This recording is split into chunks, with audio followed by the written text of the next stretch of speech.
Production and distribution of City Club forums on IdeaStream are made possible by the generous support of PNC and the Raskin Family Fund, with additional funding from Cleveland State University, Robert Conrad, and the Payne Fund.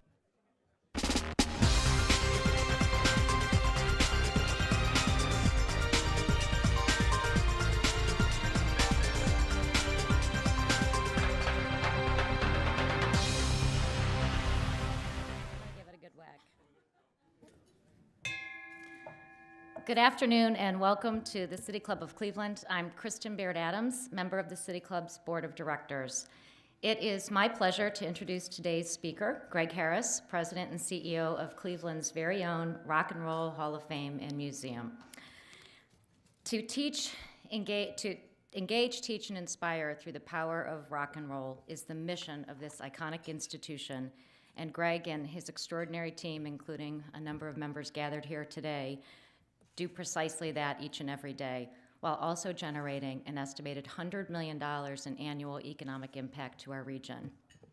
Through the power of storytelling, the Rock Hall provides a unique lens through which we can see firsthand how music has shaped our lives, culture, and history. This includes the Rock Hall's latest exhibit, Louder Than Words, which explores the intersection of rock, power, and politics. If you haven't seen it, get there. For those of you with children and grandchildren, bring them. Developed in partnership with the museum in Washington, D.C., where the exhibit will travel in time for the presidential inauguration, Louder Than Words provides a powerful way to connect current events and influences to historic political and cultural moments. But the museum is only part of the story. Certainly, there are the life-changing educational programs that reach tens of thousands of students, including those most in need, across our greater Cleveland community. And then there's the sustained popularity of the Rock Hall induction ceremony, which has brought our community national attention, including the recent announcement that this annual event that traditionally rotated among New York, LA, and Cleveland will now be held in Cleveland every other year beginning in 2018. You could always say that music has always been in Mr. Harris's blood. His love of music led him to co-found the Philadelphia Record Exchange, a store specializing in rare, used, and independent records, and that store still exists today. He also served as a road manager for musician Ben Vaughn before returning to Temple University to finish his bachelor's degree in American history. In a 2013 interview, Mr. Harris reflected on a turning point in his personal and professional life. Quote, "I got really interested in social history, the history of everyday people, and I discovered this thing called folklore. It's oral history, it's economic history, it's why things happen, not just the great battles and great men." That set Mr. Harris on a path toward a PhD program for folklore, which fortunately for all of us, he didn't pursue, turning his attention to museum studies, in which he obtained a master's degree from the Cooperstown Graduate Program. Mr. Harris subsequently joined the National Baseball Hall of Fame and Museum as curator of their broadcast collection. He would spend nearly 14 years there in a variety of positions before joining the Rock Hall in 2008 as the Vice President of Development, which is where I first had the opportunity to meet Greg. Mr. Harris was named President and CEO in 2012 after Terry Stewart announced his retirement, making him the sixth person to take the helm of the Rock Hall since 1995. In its 20-year history, the Rock Hall has emerged as an international draw, attracting more than 10 million visitors and an estimated economic impact of nearly $2 billion to Northeast Ohio during its tenure. What the next 20 years will bring? Well, we're about to find out. Ladies and gentlemen, members and friends of the City Club of Cleveland, please welcome my good friend, Greg Harris. Thank you, Kristen. Fantastic. Thank you, Kristen, very much, and thank you, friends and Clevelanders here that are participating live, and also to those across the country that are listening to the broadcast and the subsequent streams of it. It's an honor to speak to this August group, to know about the 100-year history of this club, and to have a chance to talk about the things that our incredible team at the Rock and Roll Hall of Fame has been doing, as well as the incredible team in the city of Cleveland. Today I want to talk just a little bit about where we've been, but really focus on where we are right now and then where we're going, because it speaks to what is the museum of the future. It speaks to what happens to these cultural institutions in times of great change, and what happens to a museum that's dedicated to an art form that's always evolving, always changing, and it's always pushing. And in ways, we have to do the same thing. The Rock and Roll Hall of Fame is now 21 years old. Think about that. I guess it's legal. It's come of age. Can have a cocktail now and then. And this is a place that, just let's talk about the Rock and Roll Hall of Fame.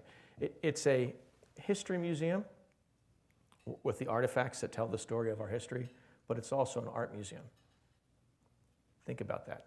It's an art museum and a history museum. It's a place where the artifacts and the music have always been the stars, but really the stars are our collective memories that those artifacts and music spark. That's the stars. That's what happens every day in our museum. It's a place where every single person has a different definition of the quality of the art form that we preserve and celebrate. In fact, they have a different definition of what is rock and roll. Everybody. In case you're wondering, it's not just for skinny guys with long hair and guitars. It's hip hop, it's dance music, it's heavy metal, it's doo-wop, it's beach music, it's soul music. It's all under this big umbrella and this big tent. The other thing is that there are universals for all successful businesses, and we're applying those, focusing our energy on our customers, focusing on the experience, focusing on being a great collaborator, working with great partners. And that's where the exponential growth comes and the success comes. We're working at present, like any good business should, with a strategy, with a plan. We're using insight through data, and we have a very talented and committed staff. And when you have all those pieces, success follows. And so to frame where we're going, let's take a look back and sort of where the museum's come. Kristen summarized a few of our highlights, and I'm going to just touch on a few others, and then we'll talk about today. Overall, in addressing a group of Clevelanders, and hopefully Clevelanders that are participating on the stream and others, every chance we get, we need to thank this community. This community mobilized. This community wanted this museum. There was a lot of work that happened to attract it, and there was a big, big gamble to fund, pay for, and create this place. And one of the things as I stand here after 21 short years, the promise that Cleveland made to the rest of the world in doing this, it's been upheld. Close to 11 million visitors. When you roll up the economic impact, it's over $2 billion in economic impact over those 21 years. Phenomenal. We've served nearly 500,000 school children at our museum, and we don't teach them the history of rock and roll. We teach them math, science, social studies, all through the prism of rock and roll. We've hosted 15 years of a program called Toddler Rock, and that's where students from young children from local Head Start programs come to the museum. They spend 2 days a week for 13 weeks, and they don't learn how to write songs or play instruments. They learn rhyming, alliteration, and social skills, all through the prism of rock and roll. It's a wonderful program that we do in conjunction with University Hospital, the Beck Center for the Arts, the Council for Economic Opportunities, and our great friends at PNC. It's phenomenal. We are now, again, in our 15th year of this program.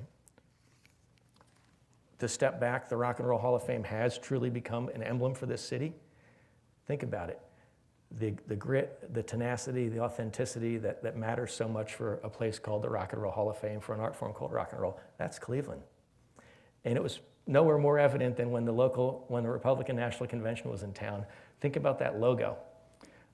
I can't think of any other city that could pull off a logo with an electric guitar and an elephant for the Republican National Convention, and we did. So, today the Rock and Roll Hall of Fame is a vibrant organization. As we've said, we're staffed well. We have an incredible team. We have a phenomenal board. Many board members are here today. Thank you, trustees. We have great partners. The city of Cleveland, the state of Ohio, the county, is our partner.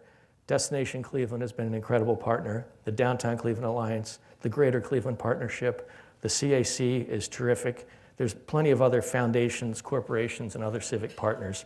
And then we have other museum partners. Kristen talked about collaborating with the Newseum, terrific museum in Washington, D.C., that is considered one of the most technology-driven, forward-focused museums in the world. And we're partnering with them on this latest exhibit that I'm going to talk about. But we have traveling exhibits that are out at partner museums right now around the country, and we're actively working with partners like the Smithsonian Institution on a major exhibit that's coming in the next couple of years.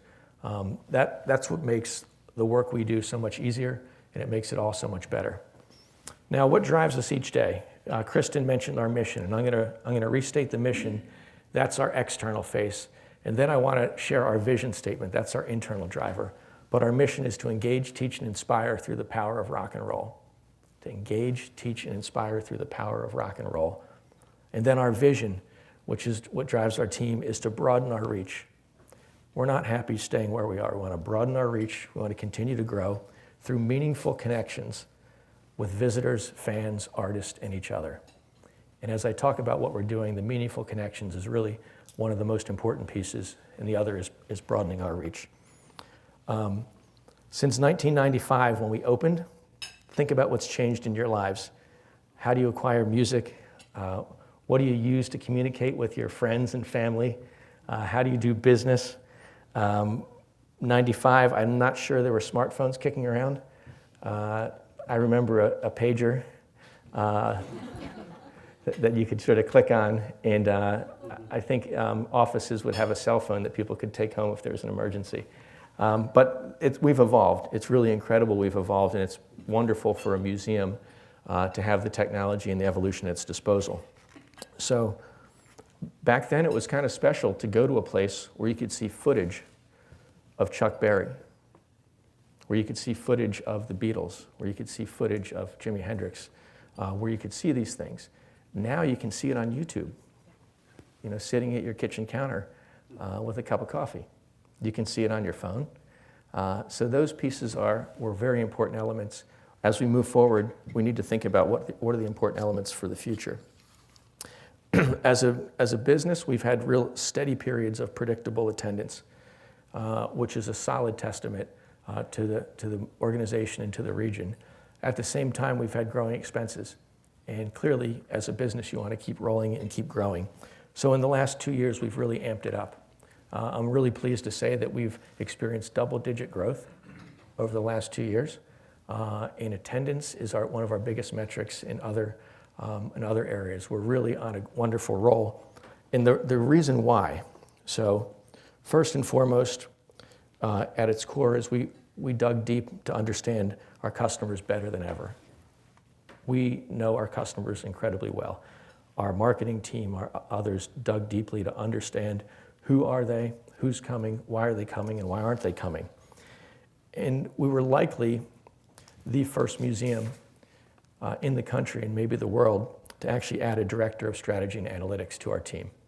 We did that about 2.5, 3 years ago. The very first place to do that. And we're using this to create a culture where we're making a lot of our decisions, not solely on it, but really looking at data-driven decisions and using that to pair it with our audience segmentation work to understand our customers. Using that has helped us refocus our customer experience. And underneath it all, we've had such positive pickup that we've also inspired some of the people in our world. There is a very recent planned gift of a couple $1 million that is there just to improve our customer experience. People believe in this when you're doing it with a discipline and when you're showing results. That gift won't be realized for quite a while. We hope the person is with us a long, long time, but the investment and testament is strong. So one of our key tenets in looking at these visitors, what are they open to hearing? Not just what we want to tell them. What are they open to hearing? Are they ready to listen to it? Is it the right format? Is it the right time? One of the things we heard loud and clear in our research is that our number one complaint was you couldn't take photos in our museum. Not surprising. You couldn't take photos in most museums 4 or 5 years ago. And that was a legacy that existed for as long as photography existed. you were prohibited from taking photographs. The difference was, after the 90s, we were all carrying around a camera, and it's how we were telling people what we were doing and where we were and how we were experiencing the world. And so we looked at it, and again, other museums were wrestling with this at the same time, but we made a quick decision back in 2014, 2013, after analyzing it, to lift the ban. And it changed our experience in the museum. Our wonderful staff, who was charged with policing that, were doing a great job. But you were essentially telling almost every visitor, you can't do that, you can't do that, as opposed to, hi, welcome, can I help you? Why don't I take a photo? The other thing that it helped us do is it allowed us to unleash this thing where we could tell 400,000 visitors a year, tell your friends about us. Share this, share the experience and connect and make things happen. So a very small thing, but had massive impact in our world. And other museums are following it and are doing the same thing. And I'm guessing there probably isn't a museum in the world right now that restricts it, although there may be. So that was one piece. The other piece was that we need to move from static exhibits to a more dynamic form of storytelling. Whenever possible, we want the artists to speak in their own words. We started doing special interviews with artists and using them in the exhibitions more. We're looking much harder at our archival collection at our library and archive and how do you integrate those things in the exhibits more. And the goal is really to focus on creating more immersive experiences, bringing it to life, and having the artist in their own words. The other piece of that is in the storytelling narrative, we want to connect yesterday with today. We want to make sure that if you're talking about Bruno Mars, you're connecting Bruno Mars to Michael Jackson, to Elvis Presley, to the people that he admires and his influences. And we could use those examples with every single artist. And when you do that well, it connects generations. So the other piece of this is that it's rock and roll. To be true to our brand, we have a freedom to be messy. We have a freedom to push it a little bit and to be a little rough around the edges, but to do it well. And to be a bit disruptive. And one of the things about rock and roll is it's a feeling. And if you do it right, we're serving the mission better. We can better engage, we can better inspire. So, I want to talk about a few things that we did right away and then paint a picture of as you approach the museum now to see those changes in action and then to think about where we're going. So these were some recent major commitments, mainly through partners and other investments. But, we want to start this whole journey not at the museum down 9th Street. It starts at home. So a new website. And one of our donors felt strongly about this and helped make that happen. Go to our website and take a look at it. We took a site that had a lot of information. We went from 17,000 pages down to under 1,000 pages. And in doing that, we had to tighten up the story. We had to make sure that if you see one photo of Aretha Franklin, it's the best photo of Aretha Franklin possible because we are the Rock and Roll Hall of Fame. So look at that. We really tightened that up.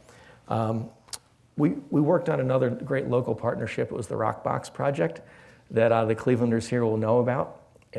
These great massive speaker towers that are on Rock and Roll Boulevard down 9th Street in Cleveland. And the idea is to connect downtown with the museum and the museum with downtown. That was Destination Cleveland was a real partner and Land Studios was a real partner for that. The other piece is for this immersive experience. Again, we're not at the building yet. Our plaza on the front of the building has to be part of that experience. And we've installed a seasonal stage. And the goal is when people are walking up to the museum in the summertime, they hear live music coming from that stage. It creates the experience, it creates the vibe. That live music could be a band that's on tour that has an off day, or it could be kids from the local School of Rock performing. But having live music creates that environment. Then once you're in the museum now, what used to be fairly stark, white, beautiful IMPay design spaces, we've injected some color into them. There are massive, bold graphics in this previously stark space. And then the exhibits, once you get into them, they're contextual exhibits that we want to be more than just encyclopedic. We want to provide that context and that connection and really bring it home.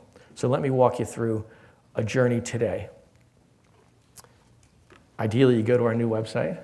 wherever you are, those again that are listening outside of Cleveland. And you might see a video clip of Chuck D from Public Enemy talking about the power of music as a voice of social change in conjunction with our Louder Than Words Rock and Politics exhibit. It would be a unique interview that the Rock and Roll Hall of Fame conducted with him, that he was enthusiastic about doing because he's one of our inductees and loves the subject. You may see one of our traveling exhibits at a partner museum. We talked about the museum. It could be the museums at Stony Brook out on Long Island. It could be the Texas History Museum in Austin where our festivals exhibit is going. But you'll see one of our exhibits. You may just be consuming our social feeds that are coming out of the museum or doing research at our library catalog, which is online and searchable. Whatever it is, it sparks you to bring your family to Cleveland. Maybe you pair it with an Indians game, a Cavs game, or a Browns game, who knows? And you stay at one of our great new hotels in town, one of our refurbished ones. You leave the hotel and you walk down 9th Street, and you hear the Rock Box art installations fire up, and it's Stevie Wonder, it's the Beach Boys, who knows what it is. And as you approach the building, you're enveloped by a live band on our plaza. It's pulling you in. And if it's not a live band, maybe it's 2,000 people practicing yoga to a rock and roll soundtrack, which is happening later this month, by the way. You enter the building, there's massive photo murals. There's Springsteen, there's Mavis Staples, B.B. King, David Bowie, Prince, and you hear audio through the speakers. When you go up to our line, you go to our membership line because you bought your membership before you left home, right? And then you enter our exhibits. And let's start you with Louder Than Words, Rock, Power, and Politics. The first thing you see is a singular case. And in that case is a single guitar.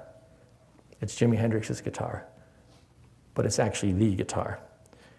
Behind it, there's a screen, and Hendrix is performing with that guitar. And you realize he's on stage at Woodstock playing the national anthem with that actual guitar that you're standing next to. And at that moment, it's a chance to talk about what did Woodstock mean? What did it mean to be an American at that point in time, to play the most patriotic of songs in a circumstance with 200,000 plus people questioning what it meant. You go further into the exhibit and you learn that a few years earlier, on the day Martin Luther King made his I Have a Dream speech in Washington, he was preceded at the dais by Bob Dylan, Joan Baez, Josh White, Odetta, Peter, Paul, and Mary, and the story's there. Across the gallery, sort of the bookend this, is today's Voices of Change. In the same exhibit is Kendrick Lamar, Beyonce, Bono talking about music as a social force. Next to that, you can see the original lyrics from the German heavy metal band, the Scorpions. And the song is The Winds of Change. And it was the soundtrack in Eastern Europe as the Berlin Wall came down and as the Soviet republics opened up. That's on exhibit right now. Rock and roll is the voice of freedom around the world. So these, to me, are incredibly meaningful connections. And that's what we want to do. It's not about volume.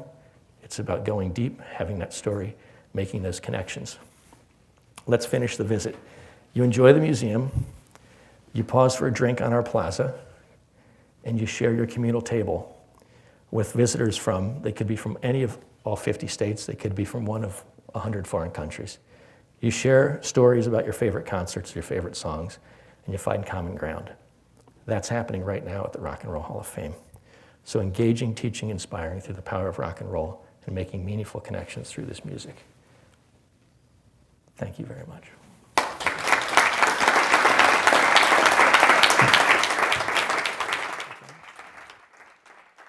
Today we are enjoying a Friday Forum with Greg Harris, President and CEO of the Rock and Roll Hall of Fame and Museum. We're about to begin the Q&A session and welcome questions from everyone, City Club members, guests, students, and those of you joining us via our radio broadcast, webcast, or even news live simulcast at the Parma Snow branch of the Cuyahoga County Public Library. If you'd like to tweet a question, please tweet it to @CityClub, and our staff will work it into the program. We want to remind you that your questions should be brief and to the point and actually questions.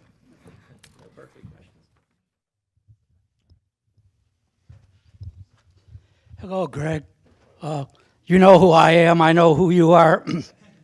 I have a question about the Louder Than Words exhibit. You mentioned the screen with Jimi Hendrix playing the Star Spangled Banner at Woodstock. I'd like to know, is there any interest in the Rock Hall connecting with my dear friend Artie Kornfeld, who was the co-creator of Woodstock? He has been to the Rock Hall on a visit in 2010 when he was doing a lecture at Akron University. Thank you very much for that question. And the good news is we're approaching a big anniversary. The 60th anniversary of Woodstock is in 2019. And we want to work with anybody associated with it, with Michael Lang, with folks like Artie. So thank you for bringing that up. Greg, thank you for your leadership here in Cleveland and what you're doing at the Rock Hall. What project are you most excited about that you can share with the public in 2017, for example? Okay. Some of the changes to our physical spaces are quite exciting, and they connect to things that we're doing virtually. On an operational side, we're shifting our food service from the 3rd floor to the 1st floor. That frees up the whole floor to become our Hall of Fame floor. And we're looking really closely at our exhibition hall for the inductees. Right now, it's a theater that you've probably been in. It has 3 giant screens. It's about an 18-year-old show, and it runs over 2 hours long. So you see a little bit of every inductee. We want to make that a far more immersive experience, a tighter experience that brings forth the emotions of rock and roll. And that's one of our most exciting projects. We'll be working on that over the winter. We're excited about it. We have the support to move forward, and it will be a major transformation of the museum. Right now, we're hearing that it will be done sort of midsummer, and we're working very diligently. It will also give us a chance. The reason why it ties to other things we're doing is within our archives. We have 31 years worth of induction ceremonies. And right now, we haven't unleashed them in our spaces yet, or in our online and other places to the extent we feel that we can. We have a large oral history collection that's the same way. First and foremost, we're going to mine our own assets to tell that story and have them come out and see the light of day. And in doing so, it's forcing a discipline of making sure all those pieces are digitized, cataloged, and available so they can then populate other things we're doing. So that's one of the bigger initiatives. Hi, Greg. Not a hard question. Being on the board, we have always been very proud of the library and archives, and maybe we can give the audience a little more insight as to what we do there. Sure. Thank you, Jules. By the way, one of our great board members, not at the exclusion of others sitting here, not at all, but Jules Belkin is so responsible for all the many of the great things that have happened in Cleveland through rock and roll, Jules, so thank you. And thanks for the question about the library and archives. Just a short jaunt from here, probably a mile or less away on the campus of Tri-C is the Rock and Roll Hall of Fame's Library and Archives. And it's in essence a presidential library where everything there is related to rock and roll. So it has recordings, it has original manuscript collections from some of the major music executives, the launching of Atlantic Records, Clive Davis's collection, things like that. It also has all of this content I mentioned, 31 years worth of induction footage, lots of photos, an oral history collection. It's available for scholars to come and do research and to sort of camp out there and write books, and they do it quite regularly. The other piece of the library is the library team has this content, and they are information and preservation specialists, and they are the ones that are cataloging it so that we can use it through our social media, through our exhibitions, through the other things we're doing at the museum. And that's why some of the things that we're doing with technology in the museum are possible. It's a wonderful place. There are author programs over there. Students come in and use the library and archives. And as we move forward, we talked about a little bit of museums in change mode. Libraries are in a change mode in a very, very massive way. Where are people getting their content? Where are they getting their information? And how are these spaces being used?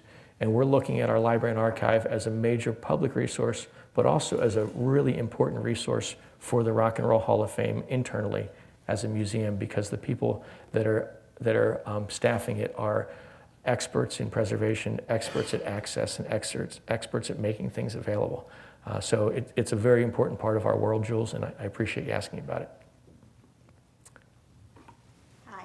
First, a brief thank you for serving our East Cleveland children at the Rock Hall. And the question is, what are you doing, planning, thinking about for continuation and expansion of the programs for school children? Mm-hmm. So the local school programs, I'll talk about first, and I want to talk about sort of nationally.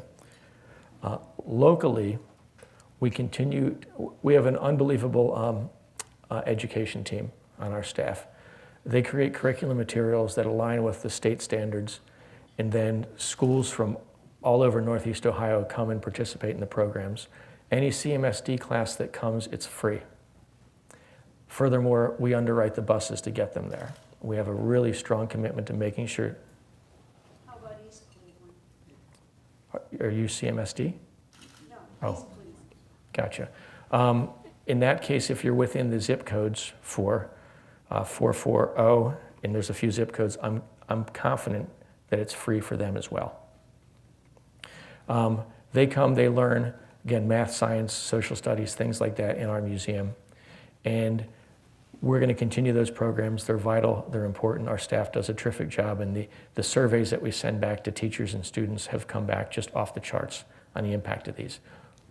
Outside of this region, we have a digital learning initiative. It used to be that schools would video conference into Cleveland with a teacher in a class, and we could accommodate at its height about 9,000 students a year doing that. And that's what we were doing. Well, schools are now getting away from video conferencing, much like any corporate entity, and it all is coming through a stream or a download that isn't specifically based on a certain time and a certain moment, that you can pull it whenever you need it and use it. So our team is regrouped, and they've created curriculum materials that we're posting online for teachers to pull down at any time to use them, for students to pull down on their own and use them.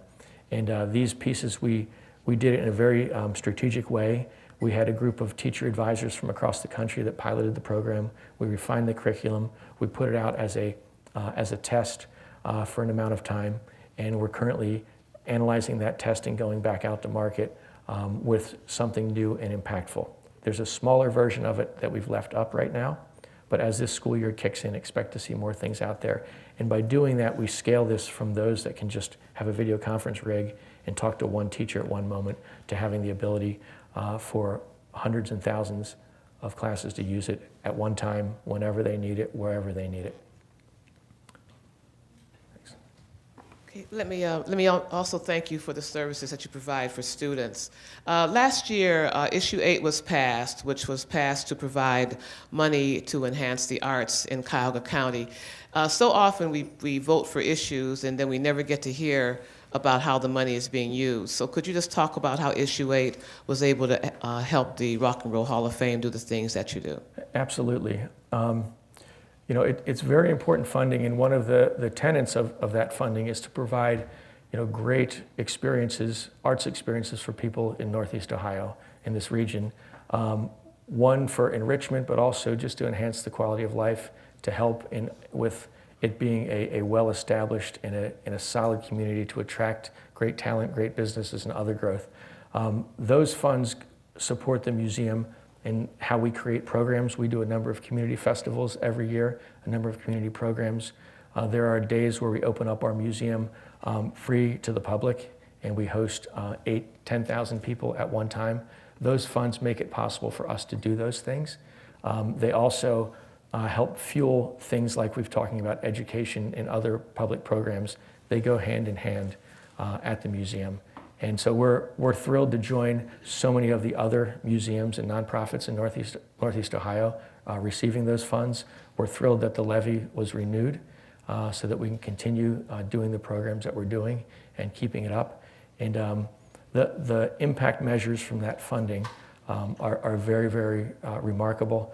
And we continue to be sort of value that support and use it wisely so that we can impact Northeast Ohio. Hey, Greg. Hey, Les. Thanks for sharing just how pioneering the Rock Hall was in bringing on leadership to lead the analytics work that you've referred to. You've also been a pioneer in bringing on technology leadership to the Rock Hall. Could you just say a little bit about what technology leadership has meant to the efforts at the Rock Hall? Thank you, Lev. You know,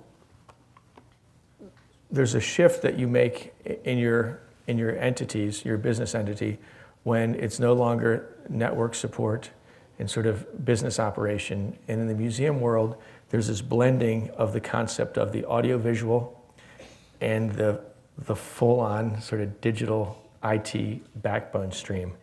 And historically, there's been different people for audiovisual and different people for technology. And frequently, they haven't crossed. We took the opportunity, we identified a real need to bolster our group beyond just the network infrastructure, and we established a standalone technology division and did a strong search and landed on an incredible individual to become our vice president of technology. And he came to us from the science museum world. And science museums are ahead of history museums.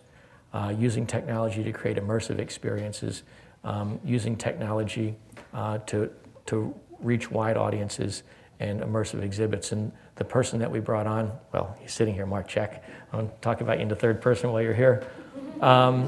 Really brought a wonderful background from world-class museums, and then took that and is layering it on to the Rock and Roll Hall of Fame, and could not have arrived at a better time as we talk about digital learning, as we talk about driving our library and archives and using this strong digital backbones to feed other things that we're doing. Since arriving a year ago, we've been building Mark's team with people like digital asset managers and front-end developers so that we can be responsive and we can build these things. And truly what's represented in our digital world mirrors what I shared with you in our physical spaces. We need to have that to the rest of the world, and that doesn't come easy. All those pieces have to work along the way. So he has a big role, his department has a big role, and we would be in trouble without this department. So thank you, Lev.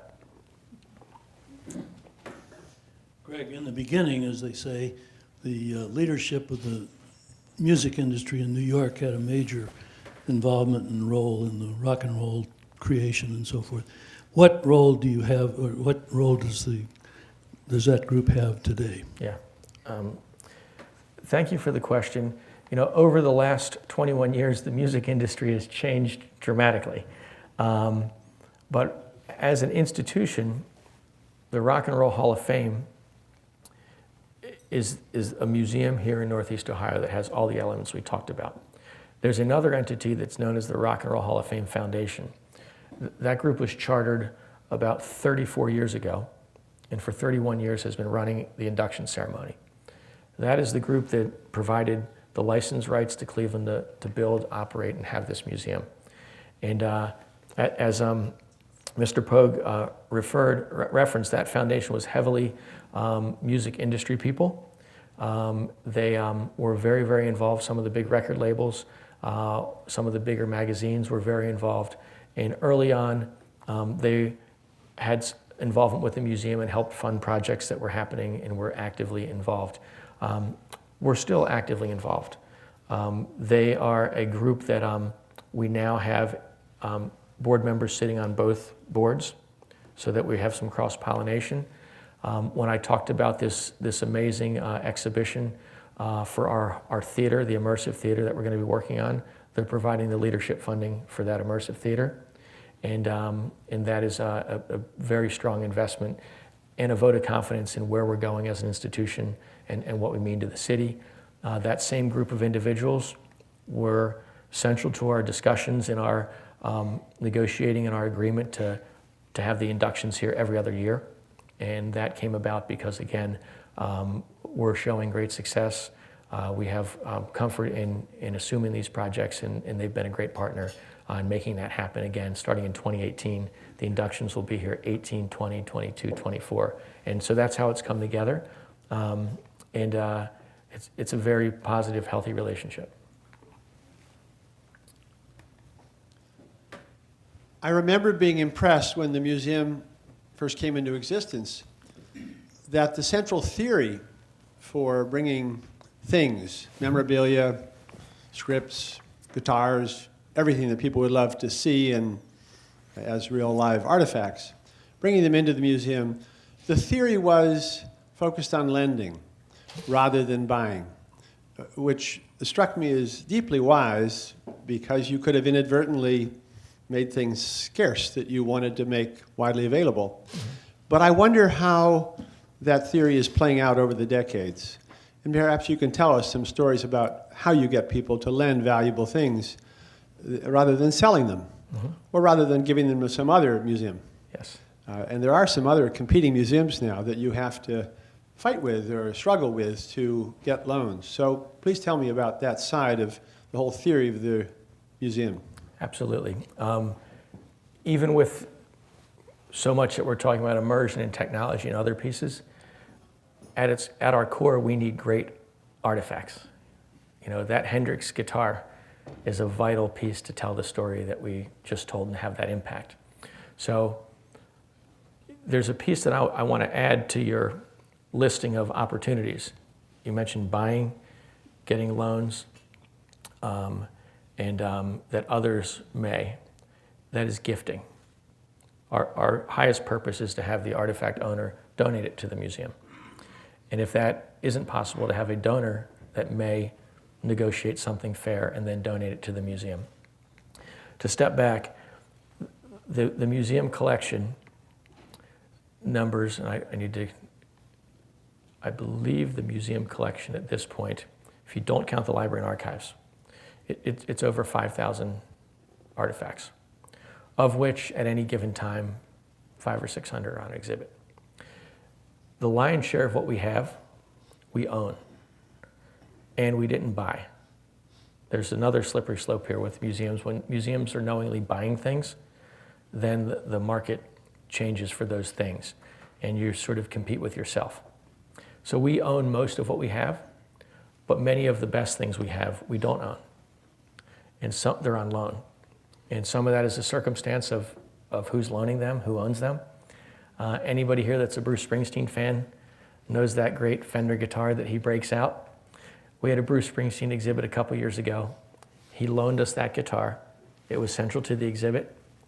When he was playing a show in South America, wherever it was, we shipped him the guitar so he could plug it in.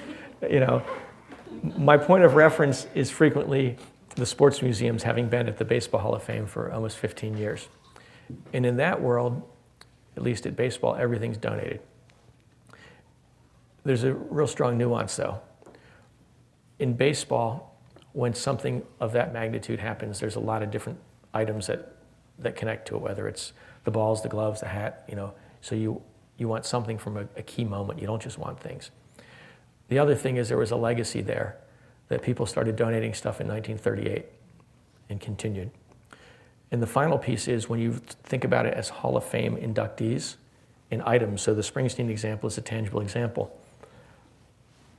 Athletes retire from what they're being enshrined for. Musicians don't. So musicians are still performing, they're still pulling from the same gear, they're still pulling the same things. And so there's a really important distinction that some of those best items, that's what happens to them. The other thing, they're not retired, their fortunes change, right? They can be up, down, sideways, and frequently musicians have certain charities that they support, and they do it by their donations. Elton John supports AIDS-related charities, and that's where his artifacts are auctioned for. Eric Clapton supports some other types of charities, and that's where their artifacts go. So there's a funny competition. Now to step back, one of the key things that we do as a museum to help foster this is whenever artists are touring, whenever they're nearby, we want to get them to the museum. We want them to see what it's all about, see where they fit into this legacy. And incidentally, when an artist comes in the museum, there's a quick check to see if any of their stuff is there by them and us, but mainly they want to see the people that inspired them. They're in this business. They've dedicated the life to it. They did what they had to do as teens and 20-year-olds with practice to become great at something because they were inspired by somebody. So when they're in the museum, when Paul Simon's in the museum, he wants to see Everly Brothers stuff because that's what he listened to. When Slash is in the museum, he wants to see, the guys from Led Zeppelin's, John Paul Jones's bass. He wants to see, Robert Plant's things. He wants to see the stuff that inspired him and Jimmy Page's guitar. And what happens after those tours, at the end, somewhere in that tour, you ask, what should we have of yours to tell your story for the next 50 years, the next 100 years, the next 500 years? And I'm thrilled to stand here and use that Slash example as a perfect one. One of his original Les Pauls that he used in Guns N' Roses the first few years was shipped to us shortly after that with a signed gift agreement, complete donation. I traveled back late Friday night from San Francisco, transporting a guitar that was donated by the guitarist for the iconic, influential Hall of Fame inductees, Iggy Pop's band, the Stooges. And it was one that was used for recordings that impacted, hundreds and hundreds of other bands for the next 20 years, gifted to the Rock and Roll Hall of Fame. So we're making progress on that front. We do own a lot of what's there. Those that were there before us made progress as well. But there is this funny piece of what we do and how we collect. And it's very different, I think, than collecting paintings, that they're commerce. They're out in the world. We're collecting this stuff right from the people that are using these tools, and they're still active, most of them. Great question. Good afternoon. The special exhibits at the Rock Hall, especially in the ground or underground floor, add such a depth of field to the permanent collection. And I wondered if you might speak on any genres or aspects of rock and roll that might be underrepresented and maybe what we might be seeing broadening that representation in special exhibits to come. Sure. Thank you very much. Louder Than Words, Rock, Power, and Politics was one of those. You can, to find things that can be framed in a broader social context that are stories that have existed for generations and that have really sharp contrast and great comparables. That's one of the keys. To have the happy circumstance of pairing that exhibition theme, which, by the way, was on our exhibit themes list for a couple years, but to do it this summer when the political spotlight was on our state and our city, just amped it up even more. Other exhibits, on that same list, there's exhibits that are exploring gender and identity and where rock and roll has had a voice and where rock and roll has been a place for people to gather and to feel comfortable and to feel open. You frequently hear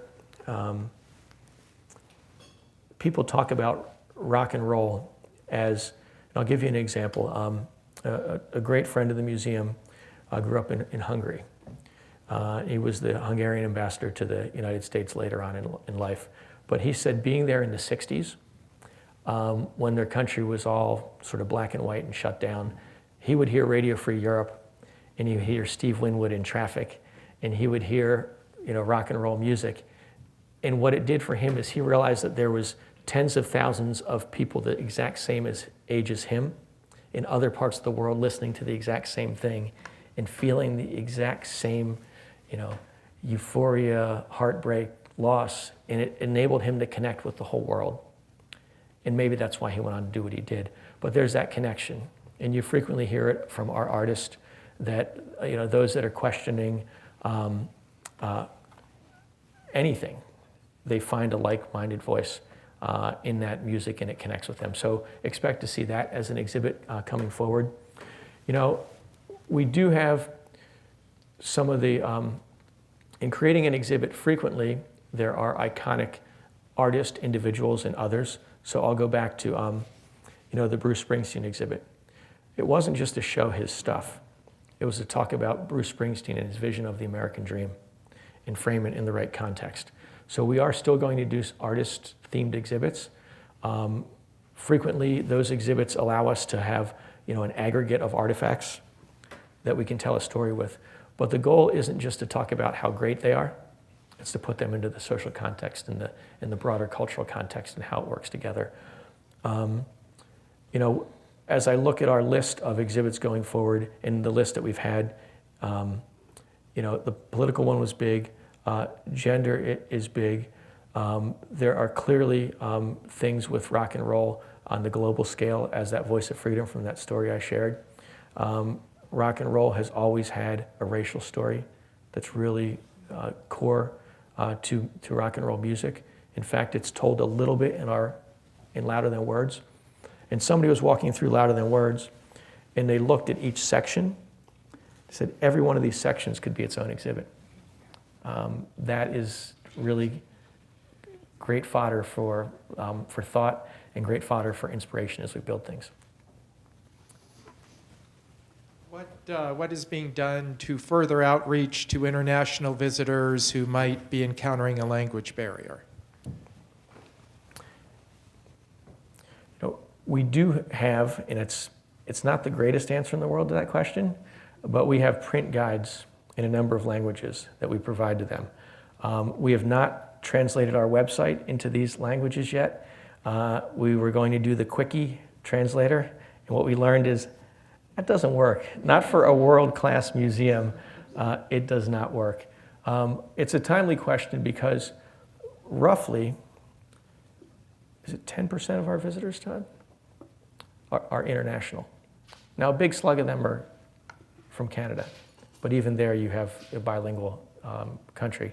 So at present, they are print guides to the museum exhibition that we update each season and that we make available to visitors, and we promote that we do that.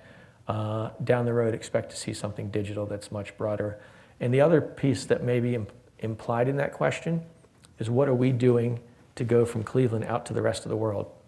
And one of those pieces is our traveling exhibitions, that we want to have our traveling exhibitions travel and go to great museums in other parts of the world, and that we're actively working on partnerships to help us do that. Hey, Greg. I'm curious, early in your speech, I thought you mentioned something about partnering with the Smithsonian on an exhibit. Can you talk a little bit about what that might be? Sure. It's actually a three-way partnership with the Smithsonian and the Grammy Museum. And it's a bit of a ways off. It's a pretty massive exhibit that will open at the Smithsonian first. And it's part of their new initiative in the American History Museum at the Smithsonian. They're going heavy on sports and entertainment to tell the story of America. And this is a real central piece. I believe the sports galleries are open. This will be the bigger entertainment piece of it. Remember, they're the place with Archie Bunker's chair and Judy and the red shoes from Wizard of Oz. Well, we're going to inject some rock and roll there. But we're working on it. It's a broad survey, quite frankly, of a look at rock and roll, how it reflects and shapes culture, and has done so over the last 60 years, and has real topical elements, any of which of these topical elements could be standalone exhibits at some point. So rock and roll and the rise of teen culture would be one. But that's a very exciting exhibit. I'm sure there will be, press and other pieces will follow, but I don't think you're going to hear anything about it for at least a year, is my guess on the broader media side. But we've been working with them for over a year now, and it's moving along really, really well.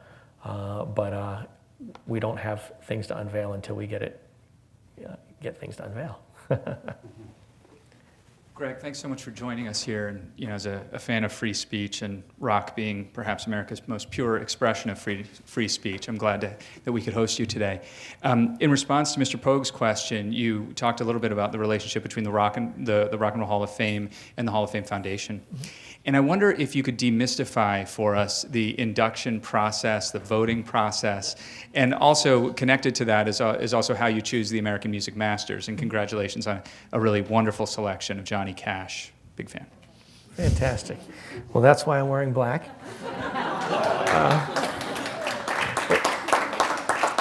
So the induction process, I'm glad you framed it that way, because there is some mystery out in the wider market about it, and there really shouldn't be.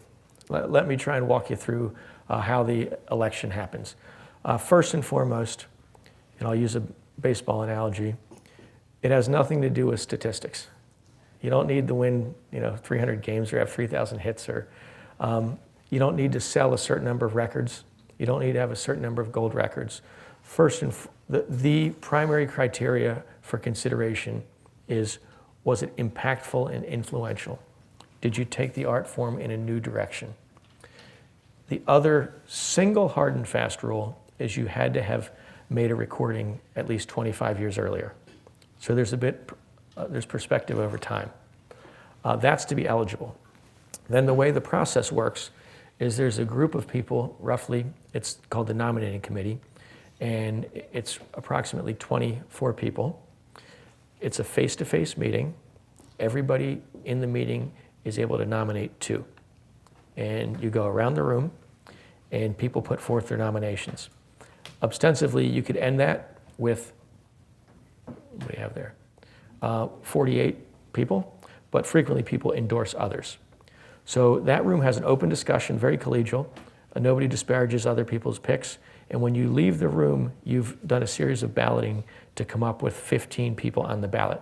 Now, those in the room, there are musicians, there are inductees, there are historians, there are scholars.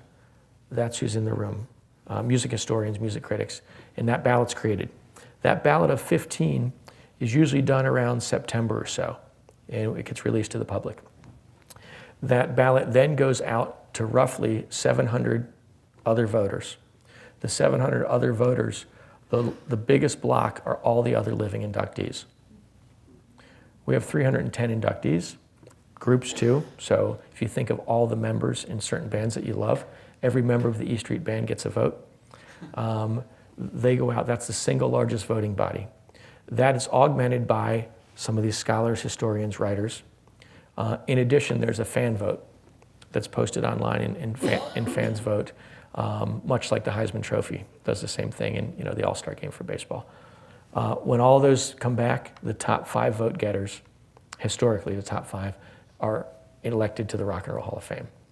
And then they're the ones that are part of the ceremony and part of what happens. But to step back, that single largest voting body, the reason why the inductees vote, why Tina Turner has a vote, why John Mellencamp has a vote, why Smokey Robinson has a vote. The idea is if they made their living in this art form, achieve this level of success, they should be in the best position to judge the merits of their peers. So that's who votes. Okay.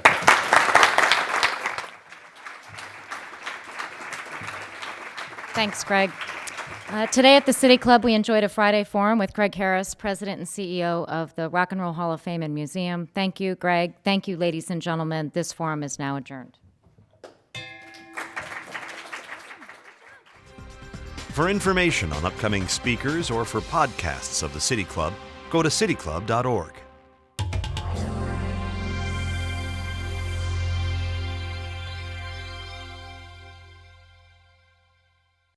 Production and distribution of City Club forums on IdeaStream are made possible by the generous support of PNC and the Raskin Family Fund, with additional funding from Cleveland State University, Robert Conrad, and the Payne Fund.